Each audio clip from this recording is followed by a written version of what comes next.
जय जगन्नाथ सांग माने आज भिडटी हूँ जो मैंने डीएसई कोर्स कर जो मैंने ईसीसी कोर्स कर जो मैंने एनटीटी कोर्स कर आग को करने को जाऊँच यही समस्त भाई भौणी मानक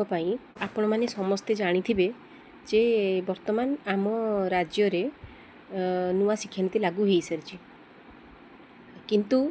सरकार कौन कर नुआ शिक्षानीति लागू करी वर्तमान शिशु बाटिकार शिशु शिक्षक पदवी न देकी शिशु सेविका नियुक्ति देइछन्ति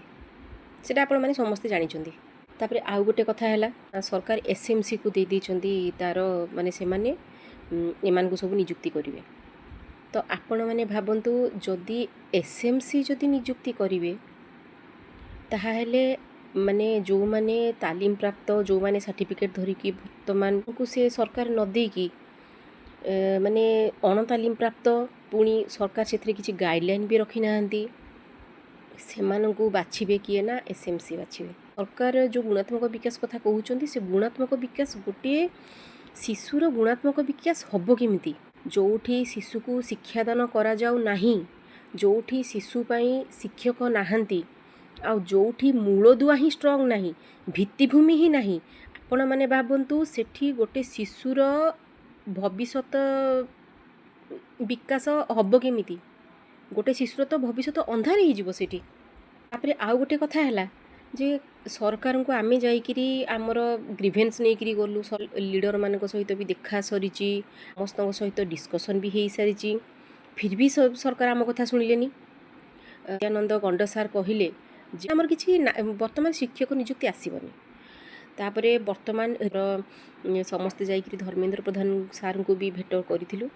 धर्मेंद्र प्रधान सार कहले जे आमर ओडिशा रे शिक्षक नियुक्ति आसीबो ही नहीं तो जो माने माने योग्यता हासिल करिकी जो मानकर योग्यता थाई कि से माने माने सर्टिफिकेट ऑलरेडी 5-7 वर्ष होले से माने तालीम नहीं करी कोर्स करके बसी चंदी से मानकर किंतु योग्यता नहीं चाकरी खंडे पाइया पई सा बाहर से मानकर प्रायोरिटी केते आम ओडिशा पई काहे कि नहीं जदि शिशु बाटिका तमें शिशु बाटिका खोलिल तो शिशु शिक्षक कहीं वर्तमान शिशु शिक्षक कहांती गोटे आपण मैंने निजे भावतु जे गोटे जड़े प्राइमरी टीचर सी वर्तमान गोटे 1 क्लास रु 5 क्लास पिला को संभाळिबे ना एपटे शिशु बाटिका को संभाळिबे आपण मैंने निजे निजे भावतु सीटा एटा केवल मोर हक नुहे कि केवल आपणकर हक नुहे यही हकटा हूँ आम समस्तकर आपण मानकर मोर आम समस्तकर हक यहाँ। तापरे आउ गोटे कथा है जे शिशु बाटिकार आप निजे भावतु गोटे शिशु गोटे शिक्षक सेविका हो पार किंतु गोटे सेविका केबे शिक्षक हो पारनी आपण मैंने निजे भावतु कारण प्राइमरी जो जिते प्राइमरी सेक्शन रे भी टीचर मैंने करुँच आमे भी करूँ आमे मना करूँ आमे भी करूँ आमे शिक्षक होकर भी सेविका हो पार किंतु आमको आमर योग्यता अनुसार आमको शिक्षक नियुक्ति दि जाऊ। आ गोटे कथा है एसएमसी आमर भाग्य निर्धारण कर सबुठ बड़ दुखर विषय यहाँ ये तो प्रिया प्रीति सब कम चलो आठी माने से माने तांकर माने बंधु बांधव जो माने से माने को रखिए ताने जो पिलाटी योग्यता हासिल कर सारी सी कड़े जीव निजे आप भावतु ए कथा को आप निजे भावतु आज माने आजिका डेट्रे भी गोटे वर्तमान गोटे शिक्षक सबुठू माने तले सम्मान रे हो सी आप दरमारे हो को आम ओडिशा राज्य रे सब कहीं होची कहीं तो अलग राज्य मानक होनी जो राज्य रे एई कोर्स रो चाहिदा बहुत अधिका आम राज्य रे कहीं नहीं